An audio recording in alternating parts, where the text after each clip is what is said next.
Shalom to all friends of the Open University of Israel, Israel's largest and most technologically advanced university. OUI has been pioneering world-class distance education for decades, designed to promote academic justice and nourish excellence among all sectors in Israel's complex society. Today, within these volatile, sad, and difficult times, we serve as a ray of light, allowing tens of thousands of students to study towards their undergraduate and graduate degrees from wherever they choose, utilizing the most advanced digital and analytical learning technologies in the world, all created by our pedagogic and high-tech teams here in Israel, at Ra'anana, on campus. Our motto is opportunity and excellence. Thank you for joining us. We have an extremely interesting evening ahead, so please stay tuned. Thank you, Yael, for those warm words of welcome. It's a pleasure to have you join us today, and also for speaking on behalf of Dorit Beinish, Chancellor of the Open University of Israel and former President of the Supreme Court of Israel, who unfortunately could not join us tonight. My name is Aran Broshi. I'm the chairman of the American Friends of the Open University of Israel. We're so pleased that you could all join us tonight and today, this afternoon, for the continuation of our series of virtual events with world thought leaders, hosted by the American Friends of the Open University of Israel. We're proud to sponsor these types of discussions on issues related to Israel and the world, and are pleased to welcome our audience from across North America, Europe, and Israel. The Open University of Israel is, of course, a nonpartisan educational institution, and with over 49,000 students, indeed the largest of Israel's 9 accredited universities. We believe sponsoring these types of discussions are very much in the spirit of open dialogue and hearing a range of viewpoints from world leaders on issues related to Israel, and I know we and our audience will very much benefit from Major General Ben Eliyahu's broad perspectives. Major General Ben Eliyahu, Eitan, it's an honor and a pleasure to have you here with us tonight in Israel. You've had a long and distinguished career helping shape and drive Israel's military strategy and policy, and you've been a keen observer and analyst around Israel and the Middle East for an even longer time. Major General Ben Eliyahu served for 38 years in the Israeli Air Force. He was an active fighter pilot with a distinguished record of downing Egyptian fighter jets in the Yom Kippur War, Syrian fighter jets over Lebanon in the late 1970s, and in 1981 was part of the Israeli Air Force mission that destroyed Iraq's Osirak nuclear reactor. Ben Eliyahu subsequently was a base commander, commanded Israel's first F-15 squadron, and was IAF head of operations. In 1996, he was appointed the 13th commander-in-chief of the Israeli Air Force, a post he held for 4 years. Ben Eliyahu is recognized as being one of the most pivotal leaders the IAF has ever nominated, and over the course of his tenure focused on extending the range of IAF operations, especially in regard to Iran. Since leaving active duty, he has founded and serves as CEO of the Sentry Technology Group, was the president of East West Ventures Limited, and he also serves as the board chair of Tikkun Olam Cannabit and of Aeronautics Defense Systems, and is co-chair of the Israel National Museum of Science. Ben Eliyahu holds an undergraduate degree from Bar Ilan University, a graduate degree in strategy and international relations from Tel Aviv University, and is a graduate of Harvard University's Advanced Management Program. We are also pleased that you've had a close association with the Open University and currently serve on the university's High Council. So let's jump right into it. The dynamics across the Middle East have been going through some very significant upheaval these past several years, and even more so in recent months. From the significant news of the Abraham Accords to the tensions, threats, and escalating confrontations with Iran over the JCPOA, and direct Israeli confrontations with Iran's military as well as Iran's proxies in Syria, Lebanon, and across the region. And of course, US Middle East policy has shifted quite significantly under President Trump these past 4 years relative to the previous Obama administration's policies and approach, and potentially will shift again under the incoming Biden administration. We look forward to your presentation and perspectives to help us unravel these evolving dynamics and to help us understand the potential impact on Israel for Israeli military and diplomatic diplomacy. I'll come back at the end of your overview presentation for some brief Q&A. Eitan, the floor is yours. Thank you. Well, first of all, I want to thank you, Iran, for the nice words. When I was listening, I wasn't sure if you're talking about me or about somebody else. Anyhow, thank you again. And thank you all. It is not only a pleasure, but also an honor for me to be with you tonight. I know that you are people from all over. I know that you're friends of the Open University, maybe the largest and the best university in Israel. They have the only thing I can tell you is that I am part of the speakers, of the teachers in this university, so I know how good it is. I was asked this evening to talk about a little bit about an overview about what's going on in the Middle East, and this is what I'm going to do in the coming 50 minutes.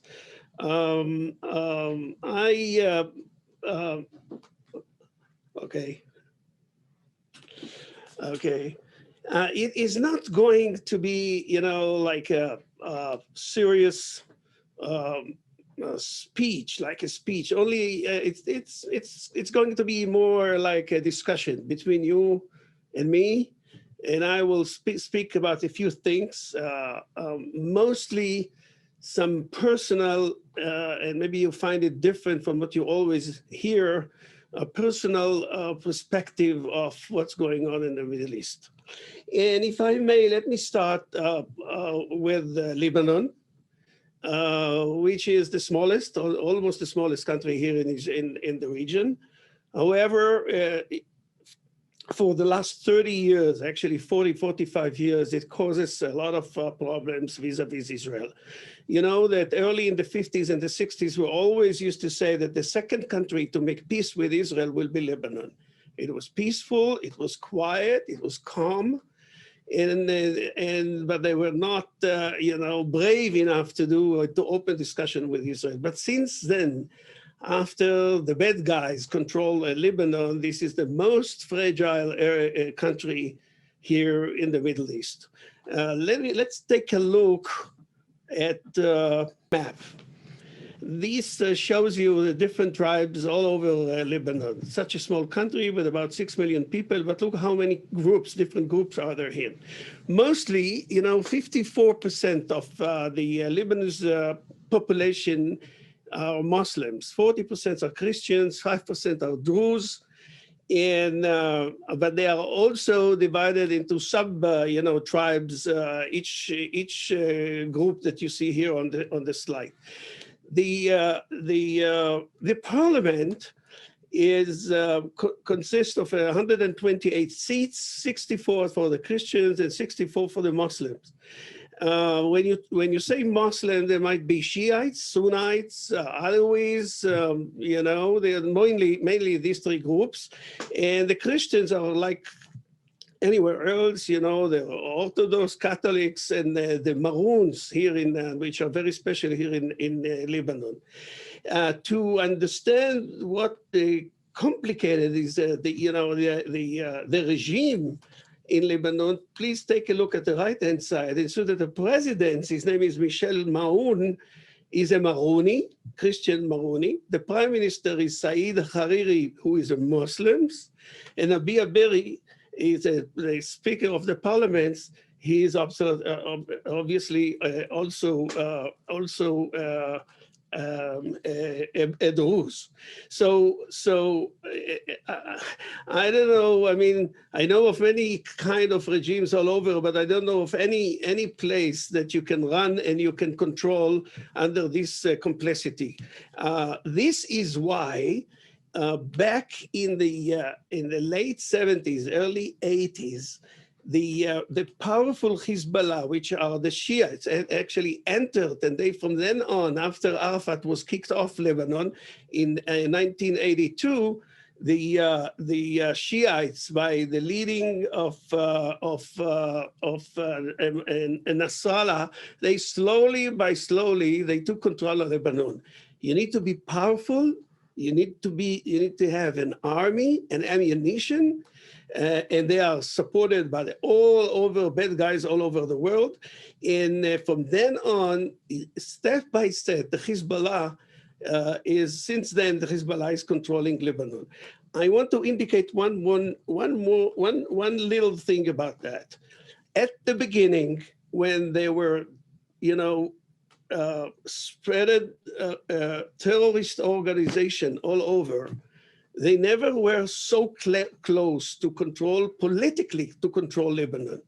But since early 90s, Hezbollah is actually almost totally, although they have like 40 seats or 36 in the parliament, they actually and practically they control Lebanon. They lead the international policy of Lebanon, and they lead, the connection and the linkage between Lebanon and the area, mainly with Syria, and as well as with Iran, and also, through the back door, also, with the Russians, and somehow even with the Turk. The only thing I want to say is that since recently they were under so many crises, from the Israeli perspective, from a security perspective, we think that this area is not a real threat against Israel as of now. I don't know what's going to happen in the future, but for the time being, it's a calm area when you look at it as a military threat against Israel. From here, I want to jump to Syria. We all know, the civil war, which has been underway since 2006, and when we look at it, when it first started, everybody was thinking that it might take. This was like the beginning of the uprising, of the Arab Spring. It was part of the Arab Spring, and everybody was thinking that it might take about 2 or 3 or 4 months, and it's all gone. Now we are so many years later, and nothing politically actually has been changed. Syria is practically controlled by the same president, Assad. However, he's he is actually backed 100% by Putin, by the Russians, and also by the Iranians, whom they are continually trying to base and to send, military bases into Syria. What I want to indicate is a very, delicate situation. When you look at Syria from the eyes of Putin, he needs to play a very delicate policy. And the reason is that on one hand, he needs the Iranians to support his fight together with Assad against the opposition. However, he does not want too much to let the Iranians to control Syria. And I must say that in a very professional way, Putin is playing the role in a very, very delicate way.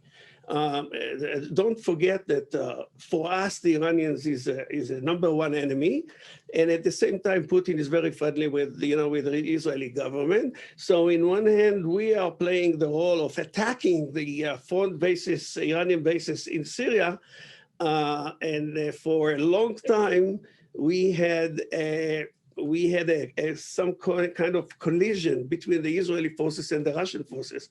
It was very, very sensitive about 5 years ago. However, step by step, as long as Putin and Assad controlling the opposition in Syria, we are more and more free to operate in Syria.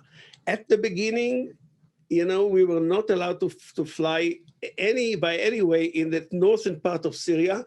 Every time it was closer to the Russian deploying forces in Syria, we were focusing only on the southern part of Russia. But recently, when Putin and Assad, Putin, when he feels that he controlling the area very strongly and in a very stable way, we are free to attack almost all over Syria. Why we do it? We do it to prevent, the invention of the deployment and the invention of the Iranians in Syria. We try, to pinpoint those bases and Iranian forces. There is some collateral damage anyway.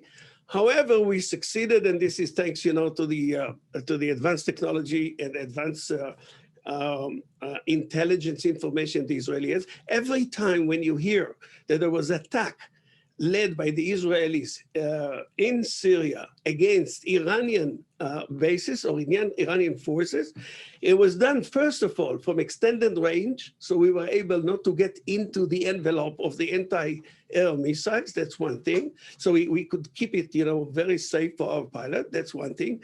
The other thing, that we're almost free to fly over Lebanon. So we can do it from above Lebanon territory into Syria, without entering into Syria, with a very smart and sophisticated extended range ammunition. So the bottom line is that we have not yet succeeded to get rid of the Iranians in Syria. However, we put a lot of obstacles and we delay what they want to do. And we play in a political way by diplomacy with the Russians vis-a-vis Putin. And the bottom line is that if one would have looked at Syria, if we have not done what we have done there in the last 5 years, you could see that the Iranians are all over. Now they are here and there. They do some deployments all over. They're insisting, to keep this momentum. However, it is much, much, much, much lower than it could be if Israel would not been continually attacking Iranian bases in Syria. So we are talking about the balance of power between the three powerful entities in the areas: the Russians, the Iranians, the Syrians, and the Israelis. There is one player that we should mention also, the Turk. The Turks are concerned on one thing. Their concern is the Kurds in the northern part of Lebanon, on the border between Turkey and Lebanon. And it was this was very complicated situation, because at the beginning, the Americans were supporting the Kurds. And then one day, when they decided to withdraw after they finished, with the ISIS, they finished their campaign, they withdrew, they left, the Kurds behind. And now they left the Kurds to deal, with the Turkish by themselves, which reduces the power. And it invited the Turkish, to enter only on the northern part of Lebanon, but also to enter and control at least those areas where the Kurds are located. So this is a little bit about Syria. I must say, a few words about the Americans in Syria. The Americans in Syria, they were very much involved 10 years ago, 15 years ago. We know that they lost a lot of soldiers over there. They were involved in Syria, fighting against ISIS. The policy of President Obama was to withdraw from Syria and the Middle East in general. His policy was delayed due to the fact that the ISIS was very active at that time. And then when President Trump took the office, it was very much the end of ISIS. And for him, he accelerated the evacuation of American forces in Syria. And we will talk about it in regard to the entire area. However, we have to remember this. After he had done one operation, actually Trump was,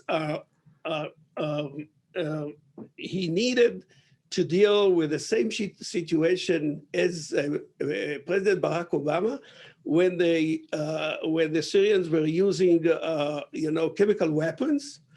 Obama spoke a lot, but he never attacked. And then when Trump took when Trump was in power and he had to deal with the same thing, he actually launched an attack, a massive attack with, cruise missiles. However, in my mind, in my opinion, I think that it was like 70 or 80%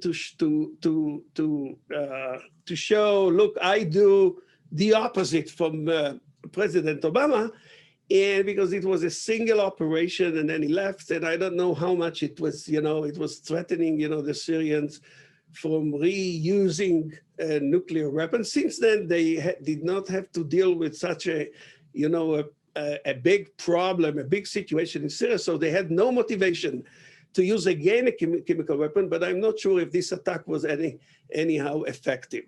Okay, so we see that the Americans are out. We see that the last attack was, launched by Trump, and the area was left to the Russians and the Israelis, and we do what we have to do against the Iranians. This is how we see Syria.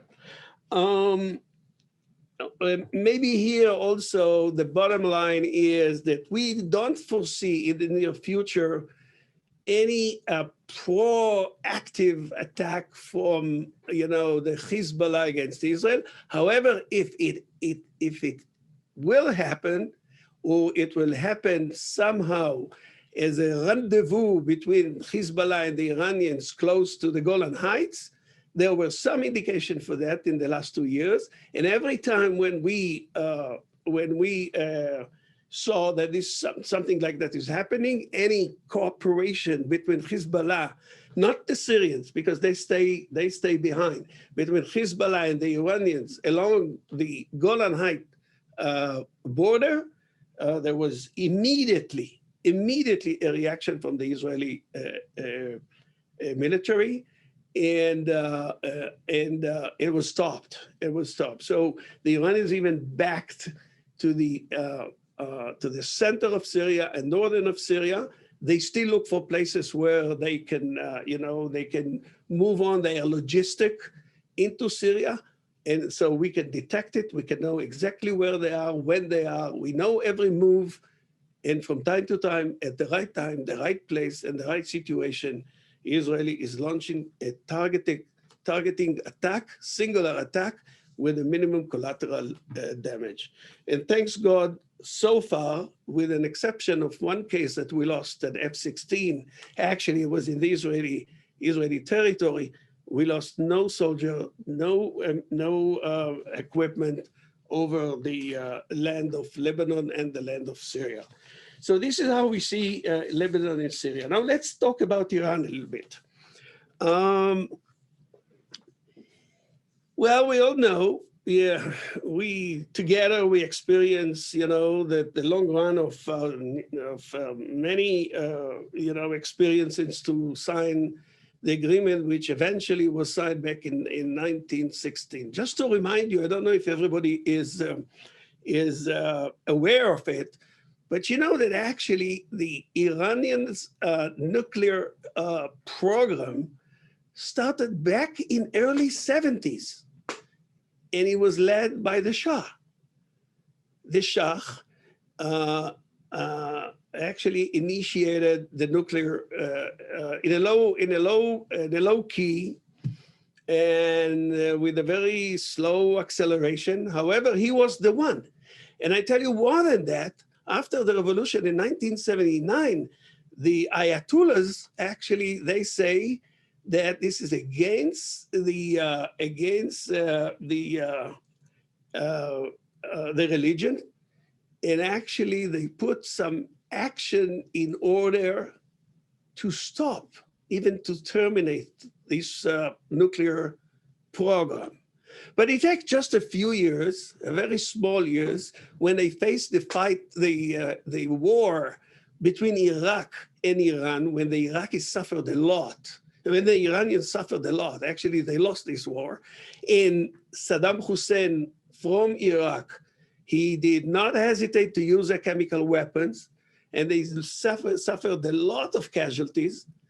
Then for them, they realized that politically and for the security of Iran, for them, it is important to resume to resume the nuclear program. I can tell you one thing, that Israel was very much concerned about this program starting in the early 90s. And I tell you a very small story based on my experience and my history in the Air Force. You know that when Clinton was the president, and after the Iraqi war, the Desert Storm, the first one in 1991, President Clinton was anxious, to help Israel and to support Israel. When Rabin told him that our threat is coming from, 2,000 kilometers away, we don't have an ammunition, we don't have the means to get there, then it was decided to give Israel, the F-15I, which was the biggest, the most advanced at that time, even more than F-35 today, to Israel. And Israel and Rabin had a dilemma. For the same amount of money, he could buy like 50 F-16s, or for the same amount of money to buy only 25 F-15s. Since the F-15 was the answer against, or at least a singular answer against the Iranians, so he decided to give up 25 pieces, to shrinking the entire fleet of the Israeli Air Force, but yet to having an F-15, and to let the Iranians know that in case we need it, in case they force us to do what we need to do, we have the capability, obviously, not to conquer or, to demolish the entire Iran, but at least as a retaliation to reach Iran on a very strategic point. As a retaliation, it was very important for Israel at that time. Since then, we've been trying a lot to do in order to stop the nuclear program. And let's together jump to the beginning of 2000, and then 2010, 9, 10, and 11, when we all know when Bibi Netanyahu actually became the prime minister of Israel, and for him, it was the highest priority. But let me tell you one thing. For the first time, when when Bibi Netanyahu met with Obama, after Obama was elected, it was a very, very, I would say, I don't know, it was like a confrontation between these two guys. And the issue was the following. President Obama was telling Bibi Netanyahu, look, I will support you, but I want you to understand, go with me vis-a-vis the Palestinians, and then when we finish this problem, I will support you with the problem vis-a-vis Iran. Bibi was saying the opposite. First of all, I want to deal with Iran. And secondly, then we sit down and discuss how to deal with the Palestinians. From then on, there was a dispute between these two leaders. But it all was specifically based on this event. This guy wanted first Palestinian issue, and the other guy wanted, the Iranian issue.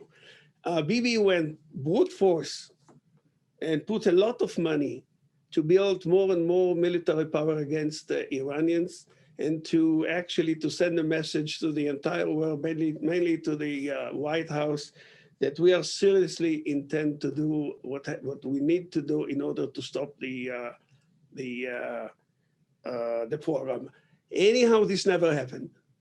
It never happened, and it never happened for many reasons. I don't want to actually, if you were asking me at that time, I would say it will not happen.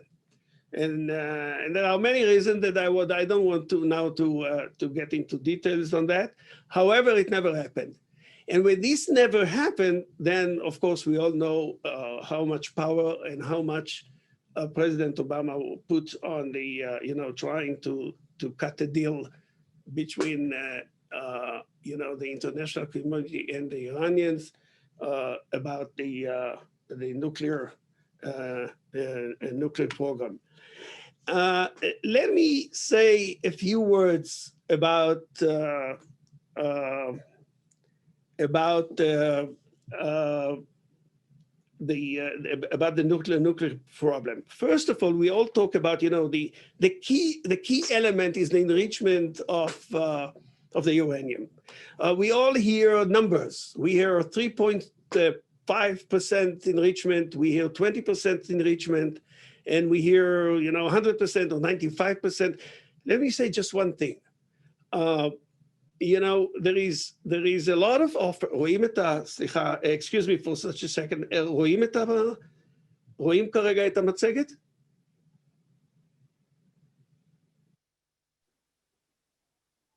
Okay, excuse me.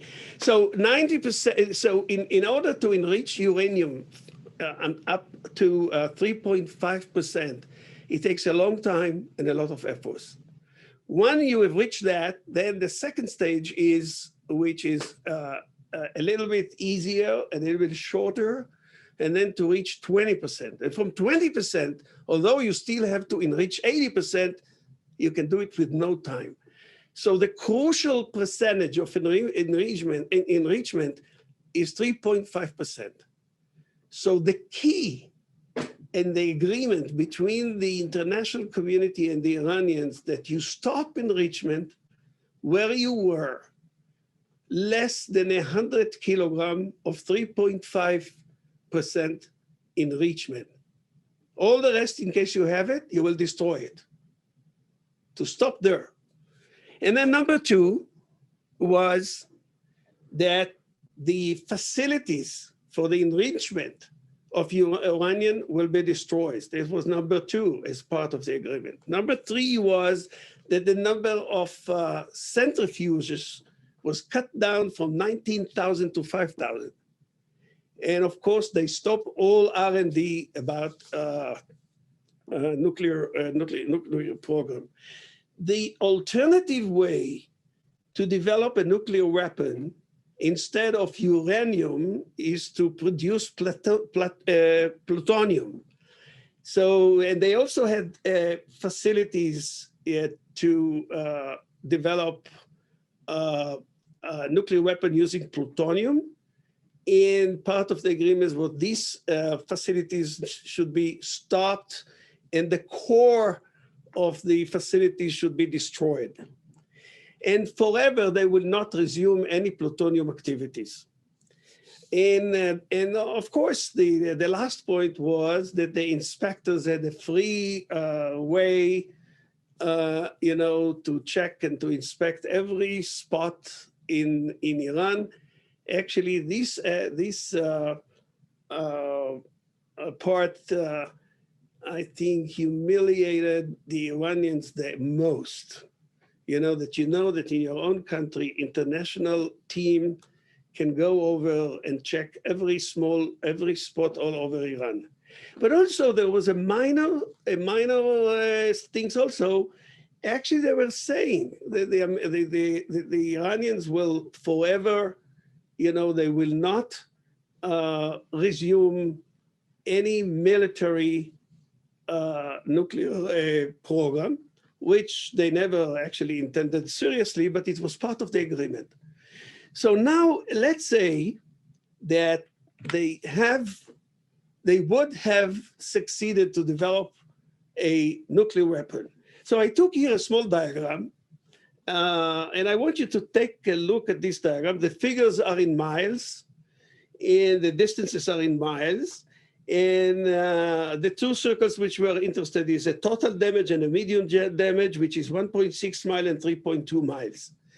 And actually, the example here is a bomb with the capacity of the one that was dropped, you know, on the Hiroshima. This is in terms of figures, this is about 20,000 kiloton.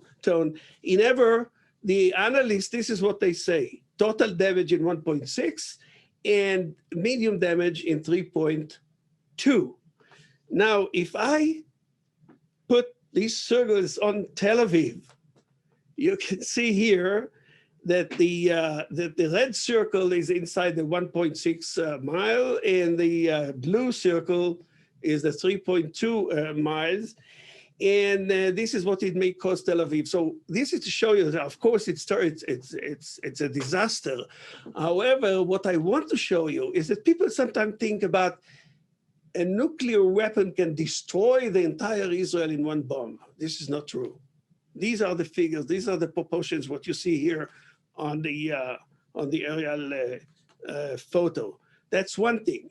The other thing is that we know about the number of casualties in Hiroshima, which were some 100,000 of people. However, this was because of the way that Hiroshima infrastructure and buildings were built. In the modern, in the Western world, and in Tel Aviv, it is much solid and much stronger. So we even believe that the number of casualties, in case, God forbid it never happened, and I'm going to say something about it, the number of casualties will be much less. Now, let's talk about the possibility and the intention behind the program of the Iranian leadership. I myself and many others, they will not say it publicly, but no country, no leadership in the world, including the Iranians, when they develop something like this, it doesn't mean that once they have it, the day after they will drop it. I don't see any regime that will survive after their leaders will use a nuclear weapon. So you may ask, why do they need it? Why need a nation need to having a nuclear weapon? So it might be two reasons. The first reason, if this is a case like North Korea, for instance, that they have to make sure and to ensure their existential. That's one thing. And the other thing, which is related to Iran, that this is the backbone of their power, not only a military power, but a political power for their intention to control and to take the hegemony of the entire Arab world in the Middle East. This hegemony used to be in the heads of Egypt for a while. A little bit from time to time, Erdogan in Turkey was trying to do that. And the Iranians believe that they need this weapon in order to back and to secure themselves when they use terrorism all over, and politically when they have enough power to have most influence on the entire country here in the region. So we should not look at it as something that once they have it, they will drop it, but we do have to be very much concerned what kind of Iran will be once they have it in their hand. It will be totally different. And this is why I justify the fact that all leaders by, first of all, the Israelis and the Americans and the Europeans are so much concerned never to let the Iranians to having the weapon system. So now, big question. President Trump have done what he has done in relate to the agreement, and he was hoping that sooner or later the Iranians will come back and they will ask to renegotiate, but from different position. When, in a few days, President Biden will enter the White House, and I am sure that this is going to be on his table as part of the agenda, maybe for the first 6 months or 8 months or 10 months. Probably he will be focusing on the pandemic in America. However, yet you need to deal with an international, issues, and this would be probably number one. So I think that Biden has three options. Theoretically, he has three options how to deal with it. Number one is just to continue the current situation, meaning like Trump, he will wait until he will get a phone call from Khomeini, and he will ask for negotiating, and then obviously he will negotiate with him and hoping, to have the same achievements as Trump was dreaming, to achieve. This was number one. Number two option is to attack, to decide that, he will open, I would say, some kind of nuclear, not nuclear, but conventional war in order to dismantle the entire facilities in Iran, which I think that these two options are not likely, practical. The third option is to initiate negotiation. And for that, once he selected this option, I would say that any president, including President Biden, what they have to do is, first of all, to understand what everybody understands, that you're not sitting around the negotiation table unless you have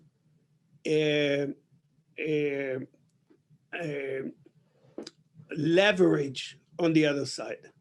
You need to have a strong leverage on the other side, otherwise you lost the game. So how do you get a leverage if you don't attack? Well, I would suggest to him to look back to 1961, when the crisis, the Cuba missiles, ballistic missiles occurred. And very briefly, just to tell you what was the strategy, how to deal with the crisis then, and you might actually apply the same technique here in this case.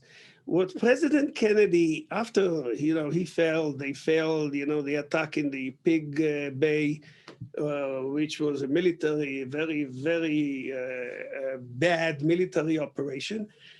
Now they raises the readiness, the military readiness, up to a maximum, even until he put the nuclear weapons in a highest level, meaning that bombers carrying nuclear weapons were flying all over the Pacific. And under the atmosphere of this threat, the entire world was, shaking that something is going to happen under the radar. At the same time, he sent his brother to meet with the Russian ambassador in Washington, and he started negotiation. So when you negotiate against the other side, with the other side, under, the pressure, the military pressure, then at least you have some leverage that you can get what you want to get. On the other hand, I must say that the expectation of the Europeans and the Iranians and even the American, that he will be a much nicer person to deal with. So, but it doesn't work for a long time. I mean, you have to ask him, you have to show that you're serious, but you should not forget, to build around the area a military option coordinated with the Israelis and the other concerning, countries in the area. And this leads me, to the normalization. And I can understand, if I put aside for a second the Israeli interest, I can understand that the coalition, which as we speak, it is being formalizing, the Israel, Egypt, Saudi Arabia, the Emirates, Qatar, and even Sudan, which are a little bit, out of the game. But the coalition, which is formed for many reasons, but a very effective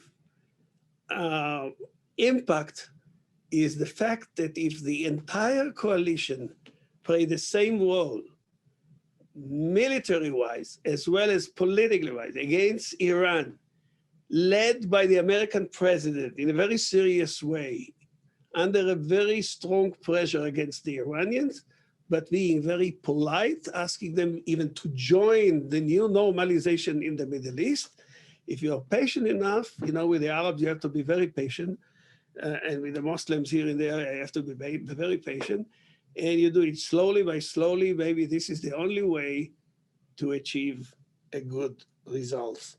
So it brings me, as I said, to the point where this normalization maybe is the most important, is the forming of this normalization coalition. But I want to indicate one more thing, which is important from the Israeli perspective. Where is the danger here in the new atmosphere and the new geopolitical situation in the Middle East? You know, for many years, Israel was like a single sun here in the area. So America put all the money on Israel, 100%, you know, to trust Israel.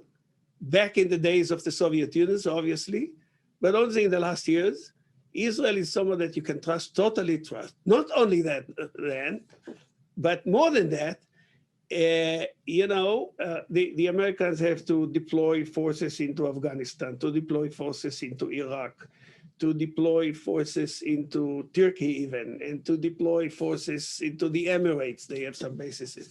The only place where all you have to do is to give money is to Israel. You give money and we do the job for the Americans in the Middle East. People ask, how come that we, for so many years, in such a stable way, we receive $3.5 billion every year? So it has many, you know, many reasons, but the main reason is this is the alternative, that they spend the money to buy ammunition, to buy airplanes, to buy weapon systems in the United States being used to keep the interest of the American here in the Middle East. And if you look even in Egypt, when they don't deploy forces, you can see that the Egyptians even, they get money. Actually, 1/3 of the amount of support or annual support that Israel is receiving from the American government. However, they do get money in order to keep the interest of the Americans. But the Americans are very concerned about the stability, you know, and the democracy in Egypt. They don't have this concern here, this kind of concerns here in Israel. So things are being changed in a way that the benefit that we enjoyed by being the only one here in the Middle East, it is now balanced by the fact that the threats around are reducing slowly but slowly, and we are part of the coalition. We are all against the Iranians as a coalition, but we should not forget that here in the Middle East, sometimes, you know, it's flipped off. And when it does, and the Emirates has F-35, in the maybe soon also the Saudis will have it, and so and so and so. We need to keep our eyes open, you know, the Israeli military and the intelligence here, but at the same time, to keep a very close discussion with the American, with the White House, no matter who is sitting in the White House, telling them, look, we have a lot of benefits from new policy. We have a lot of benefits from this new normalization here in the Middle East, but it keeps us under some kind of danger in which all of a sudden the situation or one of the country can flip off and take, you know, the other direction. So this is how I read very briefly, you know, the situation in the Middle East, in vis-a-vis the new normalization in the Middle East. But I don't want to finish without saying a few words about the Palestinians.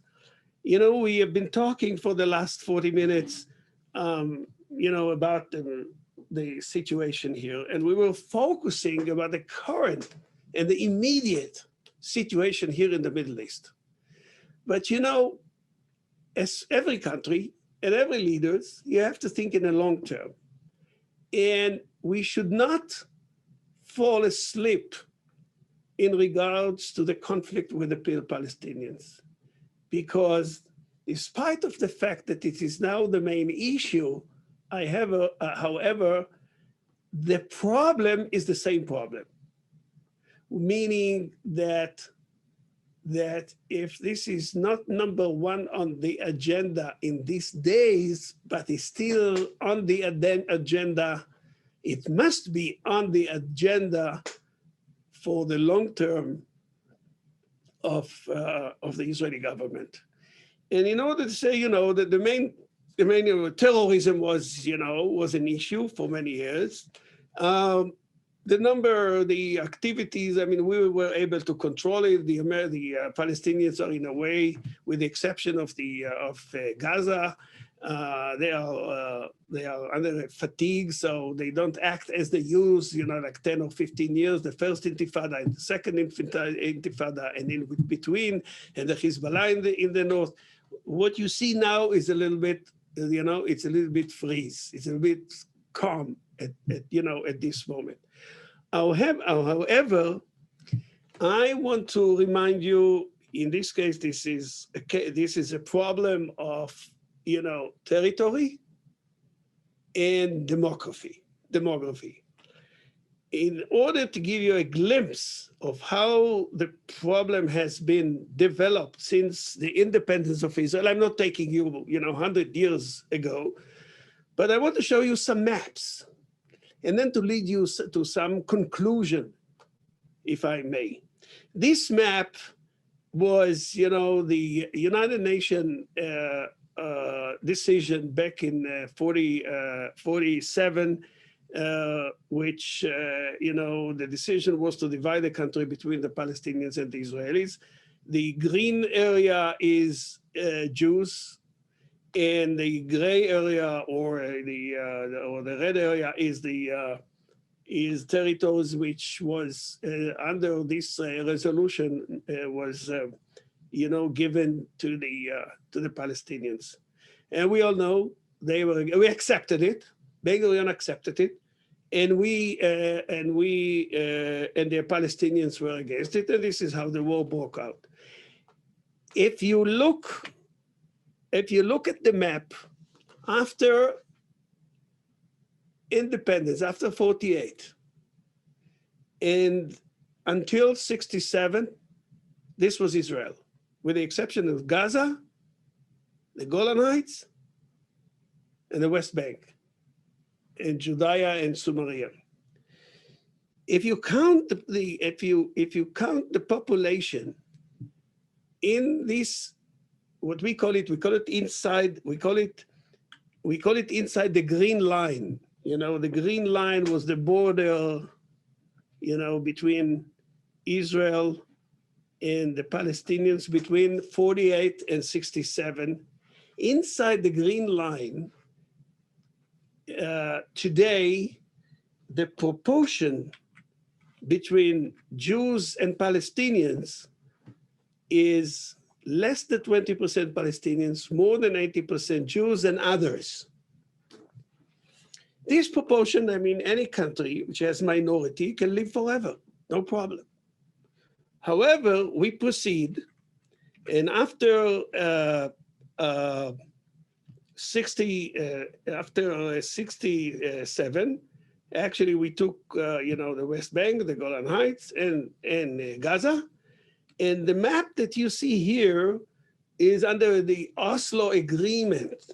Look at the map, how it looked like. Oslo Agreement divided the area into three different areas, region A, B, and C. A is being controlled totally, including security, by the Arab. B is, is a coordination between the Israelis and the Arabs, and C is totally by the Israelis.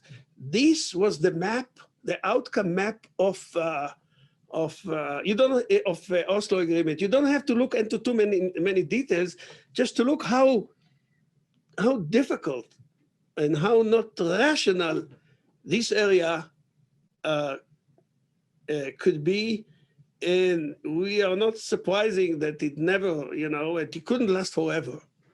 People, at least from our side, when they were in favor of the agreement, of Oslo Agreement, we were in favor of it, but what we had in mind that this is only a midterm solution. And at the end of the day, we will find a way how to divide the country into two states. Then, we go forward. And what we see here is the Israeli proposal in Camp David. And in Camp David, we were talking about, you can see here, what we call it, the main settlements here in this area will remain part of Israel. We have a corridor down to the Jordan River, Jordan Valley. This area forever, to keep the border, will remain under control of Israel. And if you see the yellow area is a leasing for 100 years, and after 100 years, we give it back to the Palestinians.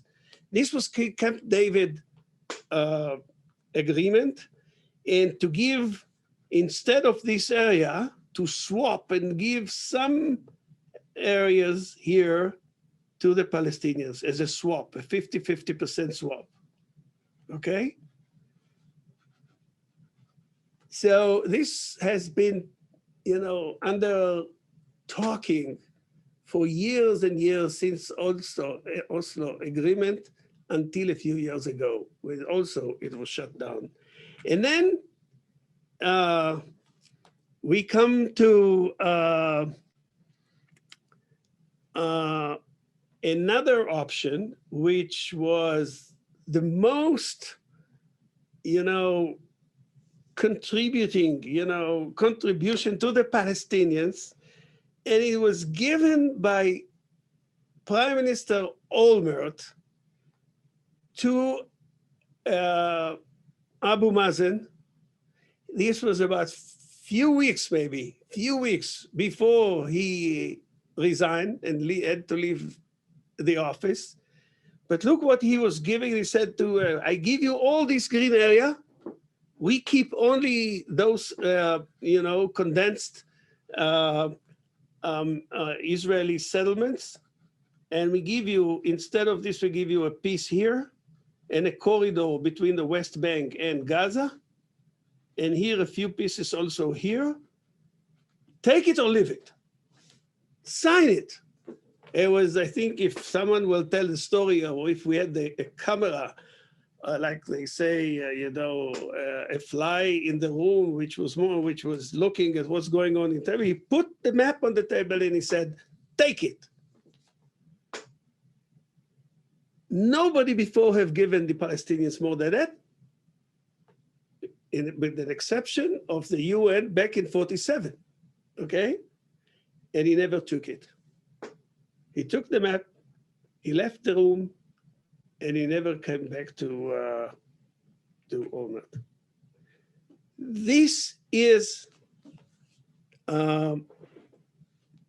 Mr. Trump plan, to give the Palestinians this gray area and to keep full control on these areas by the Israelis, also here around, and to give some pieces here and here to the Palestinians as a swap. And again, what President Trump was saying, take it or leave it. Now, let me tell you one thing. So let's take a quick look again. We start here. 50%, or maybe exactly 48.5% of the territory was given to the Palestinians, and 52% was given to the Israelis. 48. The Palestinians said no for 48.5% of the territory. Now here, obviously, they always say no. When we gave them the option to having, like the Olmert plan or Camp David plan, the size of the area that was offering to the Palestinians was reduced from 48 to 24%. They said no. What Mr. Trump is offering them is less than 14% of the territory. And they kept saying all the time, no and no. Now someone has to ask himself, why? Why for so long and for so many offers, they say no? They say no, in my opinion, which back in their mind, they see the alternative, and the alternative that they will be part of Israel. And just to give you a glimpse of what is the proportion between the two populations, Palestinians and Israel, in 2019 and 2034, when Gaza is included. And if Gaza is not included, this is the proportion. I don't see any way how Gaza is not included.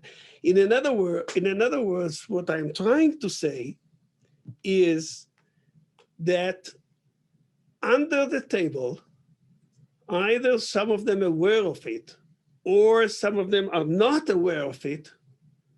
Under the table, there is a secret plan. And the Palestinians is thinking, we say no for any proposal to divide the country into two states, because at the end of the day, it will be one state. And if the momentum of normalization in the entire region and a normalization between Israelis and Palestinians inside the green line, where you saw 18%, today it's almost 20%, why not to include also the Palestinians in the West Bank or in Judea and Samaria and Gaza? And the way I see it, I myself see it, that if we let the train to leave the station, we wake up one day and we see that the option, technically the option of dividing the country is not an option anymore. And then we find ourselves on a track to live together with the Palestinians around 50%. Or in other words, if you want to look at it graphically, I say that if map number one is, dividing the country according to the Camp David agreement, or more or less, or if you do something like map number two, even if you do it, the reality, the day-to-day life and the reality for 1 or 2 or 3 generations somehow will lead you, even without a decision, will lead you into, unfortunately, into a one state, in which I think the biggest threat of Israel. Unless, God will help, something happened, they leave, they evacuate the area, they will join maybe the 4 million refugees around the world. They prefer to live in the different places. And we will be able to keep proportion of 30 to 70 or 25 to 75. But to live in a one territory with 50-50, when they have back in their mind a plan somehow to do the utmost, to melt, I don't know how to say it in English, into the Jewish and the Israeli community, it will take, and we know the Arabs here in the area, they have a lot of patience. For them, 2 or 3 generations is nothing. They can wait 2 or 3 generations, and God forbid this might happen. So by saying that, I think we still have the option what to do and how to do. I don't want to touch it at this time, but we need to take it in consideration that this kind of threat, if this is not for sure the future, but this is a possible future. Thank you very much. Eitan, thank you. That was quite an impressive walk through the broad challenges across the Middle East, from a historical to today, and across the whole landscape, and of course then touching on the longer term situation with the Palestinians. Let me raise a couple of questions with you. I won't touch the last one because I think that in itself is a much longer conversation than we have time for tonight. But let me touch on two or three questions that you spoke a bit about. Maybe starting with the Iran situation. I think you underscored the key imperative for not letting Iran have a nuclear weapon, for Israel's sake, for the region's sake, for the world's sake. How would you think about, now that the whole JCPOA, with the new Biden administration about to assume office, how would you think about the asks of what to change in that JCPOA going forward from what it was in 2015? We're now 5 years later. Clearly, Iran has violated a number of the enrichment levels, if you will, in that agreement. And beyond the focus on just the nuclear agreement, as some commentators have talked about, would you also insist on including the missile development program, the ballistic missile development program of Iran, the regional destabilizing activities that we certainly, you spoke about a number of those. Then from a practical and realistic point of view, in the absence of a US willingness to leverage its military option, which it under the last two administrations has been unwilling to do, and in fact pulling out of the Middle East more so than engaging, is there sufficient leverage from just the sanctions to get that kind of agreement that you might like?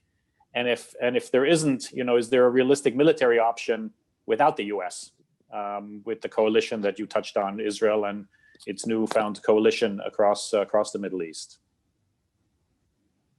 Well, you touched, many points, many aspects, of this dilemma. Let me try to start one by one. First of all, well, theoretically, there is an option to execute the military, together with the coalition without the Americans, but not without the support of the American government, a full support, active support. In other words, back in 73, when we have lost, about 40% of our Air Force, there was a military logistic train flying from United States to Israel, with ammunition and airplanes and boats and everything. So you need to have a very decisive, strong, and stable support from the American if you do try and dare to do what you have to do. Now, 2 points. One, there is a coalition, but without the Americans, there is no leader. In other words, we still don't have a common language with these countries in order to go so far and to coordinate a mutual, attack against Iran. That's one thing. But the other thing is the following. This is not kind of an attack like in Iraq or in Syria, that you destroy the power plant and then it's gone. We are talking about a national assets. It might be a continuing operation of not only weeks, maybe sometimes months. And in order to be able to continue and to keep on going for such a long time, without full support from America and Europe, no way to do it. And you may find yourself that they survived. And if they survived, and once you have gone 1/3 of the way or half away, they will be the winner. They consider themselves as the winner.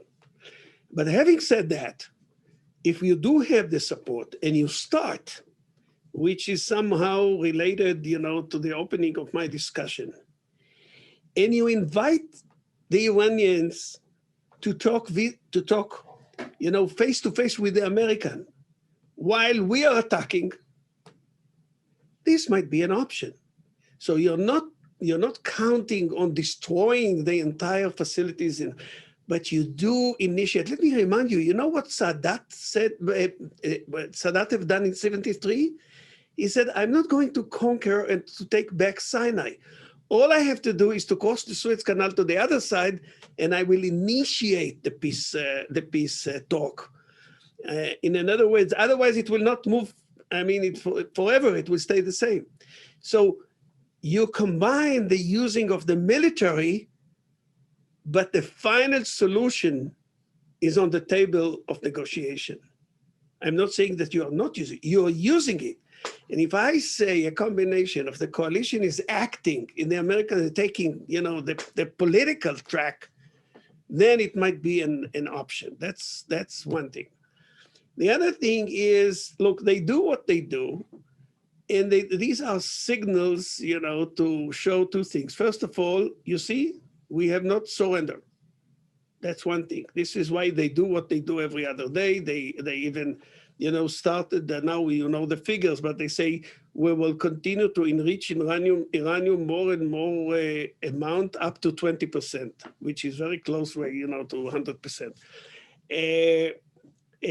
They do what they do, but no doubt that they are not showing it, and they survive, but they are under a very, very high pressure because of the sanctions. So I think for them, the best thing to do is to cut the deal and to remove the sanctions. This is highest priority, and they are willing to give up. If they were willing to give up the nuclear for 15 years under the agreement with Obama, they for sure will do it now.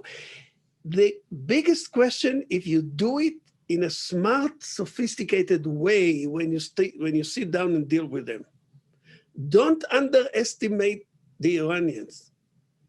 They are maybe one of the most ancient, country and people as a nation in this area. They are smart. They know what they do. They are very smart in negotiating, and they are even smart in technology today. And this touches the other thing that you were saying. You were touching, the issue of ballistic missiles. They do have, and they did have ballistic missiles for the last 25 years or 30 years. But only in the last 5 years, what they have is they have what we call it a terminal guidance, which means an accurate missiles. And this is a game changer.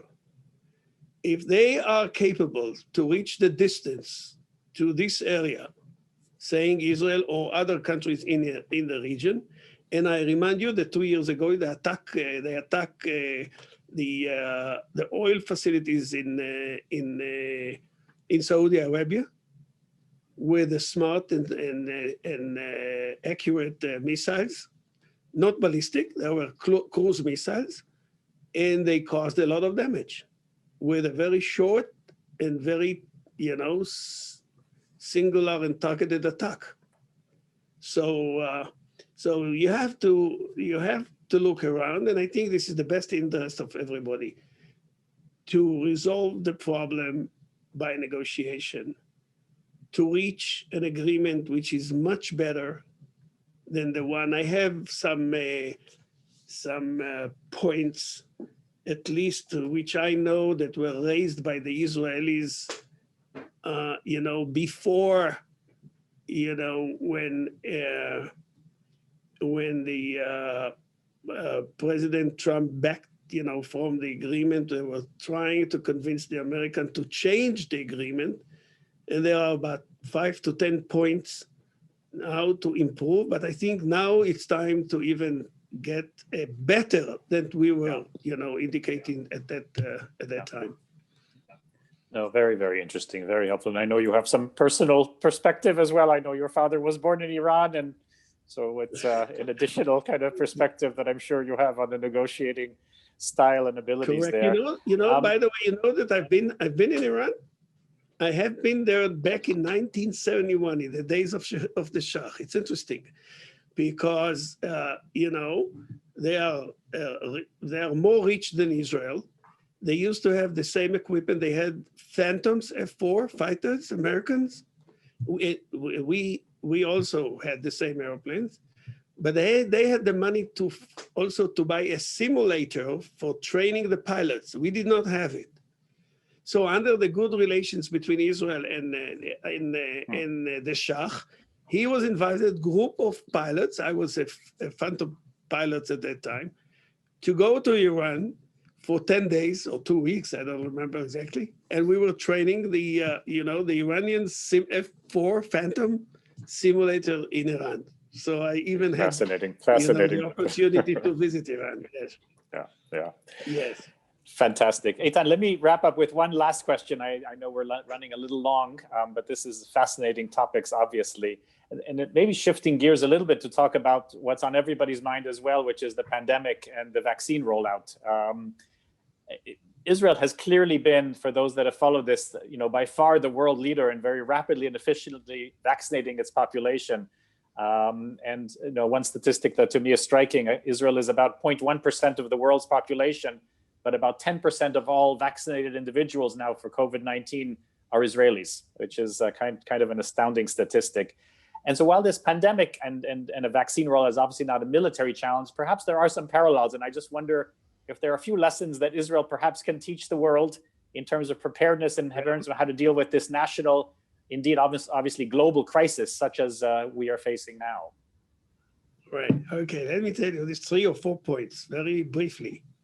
One, you have to think about it in advance. I say, if you are in the middle of the crisis, some people don't think of the day after or 2 or 3 months ahead.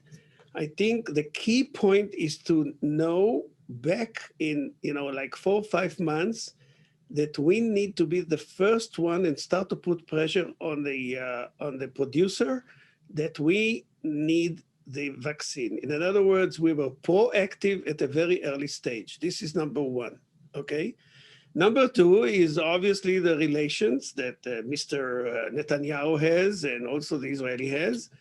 And also, the good connection between Jews around the world. I mean, you use it and you use it to create, contacts. And I think our